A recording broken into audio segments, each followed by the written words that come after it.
Web series story explore present the affair part 11 season 2। इस कहानी के दूसरे सीजन की शुरुआत होती है नोआ से। अब वो हैरी के पास पहुंचा है अपनी किताब की पब्लिशिंग के लिए, पर हैरी को इसका एंड पसंद नहीं आ रहा। इस बात पर दोनों में वाद विवाद हो रहा है। हैरी ने कहा, अगर तुम्हें पैसे कमाने हैं तो हमारे सुझाव को भी कंसिडर करना पड़ेगा, क्योंकि हम जानते हैं कि मार्केट में किताबें कैसी बिकती हैं। फिलहाल नोआ इन सब सुझावों के लिए अनश्योर है। वो बिना कुछ कहे यहाँ से चला गया। इसके बाद वो पहुंचा हेलेन के घर, जहाँ उसे हेलेन की माँ मार्गरेट मिली है। वो तो अब नोआ की शक्ल भी नहीं देखना चाहती, वैसे ही वो उन्हें पसंद नहीं था। और अब जब उसने हेलेन को छोड़ ही दिया है, डिवोर्स होने जा रहा है, तब तो उसे और भी एंटरटेन नहीं करना चाहती। पर इन सब के बाद भी नोआ घर में घुसा। हेलेन यहाँ नहीं है। मार्टिन मिला, जिसकी तबीयत बड़ी ख़राब है, पर मार्टिन भी अब नोआ से नहीं मिलना चाहता। नोआ इस समय मूविंग वैन लाया है अपनी कुछ चीज़ें ले जाने के लिए। वो अपनी किताबें और जो भी चीज़ें उसकी यादों से जुड़ी हैं उन्हें ले जा रहा है। मार्गारेट उसे रोकती जा रही है, पर नोआ इस समय मार्गारेट को ज़रा भी तवज्जो नहीं दे रहा। वो उसकी सुन ही नहीं रहा। घर से बाहर निकलकर उसे अपना छोटा बेटा ट्रेवर मिला। नोआ ने उसे देखते ही अपनी गोद में उठा लिया। ट्रेवर को डिवोर्स वगैरह समझ नहीं आता।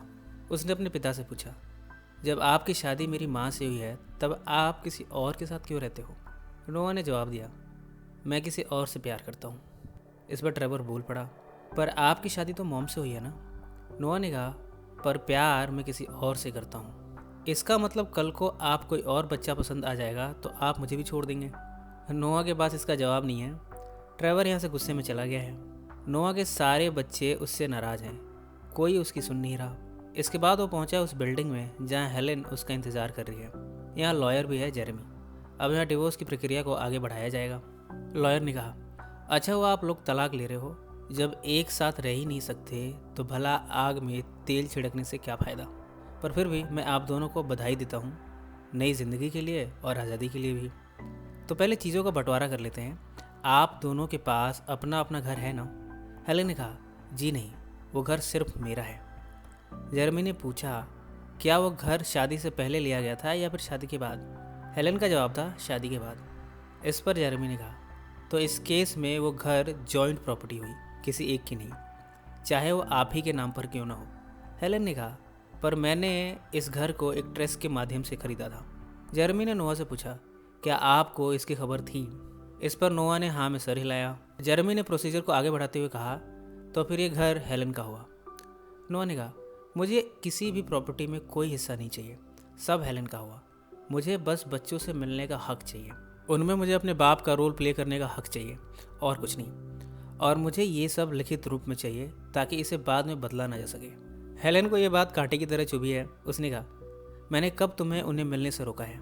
नोआ ने कहा, तुम अकेली नहीं हो घर में, तुम्हारी माँ है जो तुम्हें हमेशा मेरे खिलाफ भड़काती रहती है, इसलिए मुझे गारंटी चाहिए। लॉयर ने कहा, नोआ, आपकी किताब जो पब्लिश होने वाली है उसमें आपको जो इनकम होगी उसमें से हेलेन को देना होगा, क्योंकि वो डिवोर्स के पहले आपने लिखी है। नोआ को तो इससे कोई प्रॉब्लम नहीं है, पर हेलेन ने कहा, मुझे उसमें से कुछ भी नहीं चाहिए, वो सब रख सकता है। जेरेमी भी खुश है, उसे ज़्यादा कुछ मशक्क़त करनी नहीं पड़ी है, दोनों वैसे ही राज़ी हैं। उसने कहा, इसका मतलब मैं जल्दी घर जा सकूँगा। इस पर हेलेन ने चुटकी लेते हुए कहा नोआ से, एक बात बताओ, जब बच्चे तुम्हारे पास आएंगे तो तुम उन्हें रखोगे कहाँ? मैं बाहर नहीं सुलाने दूंगी। नोआ ने जवाब दिया, मैं किराए पर बड़ा घर ले लूँगा, 4 बेडरूम वाला।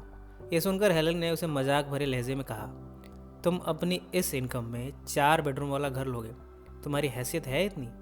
बातों बातों में जब जेरेमी को ये पता चला कि इनके 4 बच्चे हैं तब वो हंस पड़ा।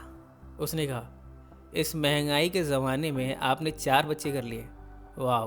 तो नोआ, आपको इस बात का ख्याल रखना होगा कि जब बच्चे आएँ तब उनके लिए 4 बेडरूम वाला घर आपके पास हो, चाहे वो किराए के ही क्यों ना हो। नोआ ने इस बात का वादा न सिर्फ जेरेमी से बल्कि हेलेन से भी किया है। दोनों साथ में बाहर निकले। दोनों तो यही चाहते हैं कि डिवोर्स की प्रक्रिया जल्दी ख़त्म हो जाए। इसके बाद हेलेन तो चली गई अपनी कार में, जबकि नोआ बस पकड़ के अपनी निवास स्थान पर पहुंचा है जहां एलिसन उसका इंतज़ार कर रही है। खाना तैयार था, इसलिए दोनों ने समंदर को देखते हुए खाना खाया। नोआ ने कहा, समंदर की लहरों को ध्यान से सुनो तो इसमें संगीत है। उसने उसे उठाया। दोनों एक दूसरे की बाहों में समंदर से लगे इस घर में एक दूसरे के साथ कुछ यादगार पल बिता रहे हैं। साथ ही दोनों एक दूसरे से हमेशा साथ में रहने का वादा कर रहे हैं। पर इनका साथ कब तक रह पाएगा ये हमें आगे पता चल जाएगा। कहानी अब प्रेजेंट में आ चुकी है। जेल में जेफरीज नोआ के लिए कॉफ़ी लाया है। उसने कहा, इसकी आदत डाल लो, चाहो तो अपने लिए वकील कर लो, लंबा टाइम लगेगा। मैं तो कहता हूँ तुम अपना गुनाह कबूल कर लो, मैं तुम्हारी सज़ा कम करा सकता हूँ, वरना 15 साल के लिए अंदर जाओगे, तुम्हारी पूरी लाइफ बर्बाद हो जाएगी। नोआ पर इन सब बातों का कोई फ़र्क नहीं पड़ा। उसने कहा, मुझे सिर्फ एक वकील चाहिए। इसके बाद कहानी का दूसरा हिस्सा, जिसमें एलिसन की नहीं बल्कि हेलन की कहानी दिखाई जाएगी। हेलन ने भी अब नोआ से मूव ऑन कर लिया है। जैसा कि पहले ही लग रहा था, उसने रिश्ते बना लिए हैं मैक्स से। अब वो अक्सर अपनी शामें उसके साथ बिताती है। आज सुबह दोनों एक ही बिस्तर पर थे। इसके बाद हेलन तैयार होकर पहुंची जहां जेरेमी तलाक की प्रक्रिया पूरी कराने के लिए दोनों का इंतज़ार कर रहा था। और इसके बाद वो अपनी छोटी बेटी स्टेसी को उसकी डांस क्लास से घर ले आई है। फिर उसने ट्रेवर को संभाला, जो अपने पिता को बहुत याद करता है। आज विटनी ने घर को सर पर उठा लिया है। हुआ कुछ यूँ है, वो कॉलेज में अपने लेख के जरिए अपनी कहानी बयां करना चाहती है। इसमें वो कोल का जिक्र भी करेगी। उसकी नानी मार्गारेट उसे इस बात के लिए डांट रही हैं, पर वो सुनना नहीं चाहती। मार्गारेट ने विटनी के लिए हेलेन को जिम्मेदार ठहराया। उन्होंने कहा, मैंने तुम्हें मना किया था कि इसकी पढ़ाई पर ज़्यादा पैसे मत लगाओ, पर तुमने उस बेवकूफ़ पति की बातों में आकर मेरी एक नहीं सुनी। अब भुगतो। हेलेन ने यह सब देखकर अपना माथा पीटना शुरू कर दिया है। वो समझ नहीं पा रही कि एक साथ 4 बच्चों को अकेली कैसे संभाले। उसकी माँ अक्सर उसे ही खड़ी खोटी सुनाती रहती हैं और हेलेन को सुनना पड़ता है, क्योंकि सारे खर्चे मार्गारेट और हेलेन के पिता ही संभालते हैं। इन सब में वो मैक्स से मिलकर कुछ हसीन पल बिता लेती है। आज मैक्स ने एक पार्टी थ्रो की है, इसमें मार्गारेट भी थी।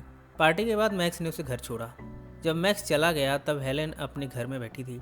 खिड़की के उस पार से बारिश को देख रही है। आज बारिश उसे कोई खुशी नहीं दे पा रही, कुछ अधूरा सा लग रहा है। उसे समझ आ रहा है कि सिर्फ शारीरिक ज़रूरतें पूरी कर लेने भर से ज़िंदगी कंप्लीट नहीं होती। ज़िंदगी को प्यार की भी ज़रूरत होती है। अगर प्यार हो तो बाकी चीज़ें कम भी हों तो भी ज़िंदगी आराम से कट जाती है। अब नोआ उसके पास नहीं है।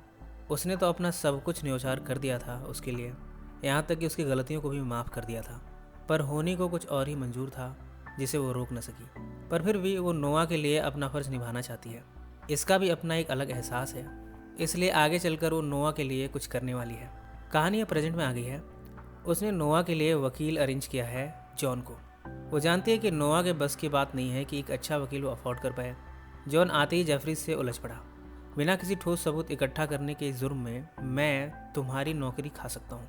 ये सब सुनकर जेफरीज थोड़ा सा सक पका गया और इसके बाद वो नोआ को अकेला छोड़कर चला गया। नोआ ने जब वकील से बात करनी शुरू की तब उसने कहा, माफ़ करना, आप जैसे महंगे वकील की फ़ीस मैं अफोर्ड नहीं कर सकता। हेलेन ने उसकी आंखों में देखते हुए कहा, इनकी फ़ीस मैं अरेंज कर दूंगी। अब नोआ ने भी उसे देखा और कहा, शुक्रिया। इसी नोट पर कहानी का ये हिस्सा ही समाप्त हो गया। फ्रेंड्स, आपको ये सीरीज़ कैसी लग रही है और आगे की कहानी आप देखना चाहते हैं या नहीं, इसे कमेंट्स में मेंशन ज़रूर करें। उसी के अकॉर्डिंग हम आगे प्रोसीड करेंगे। सो फ्रेंड्स, फिर मिलेंगे ज़िंदगी के किसी नए मोड़ पर।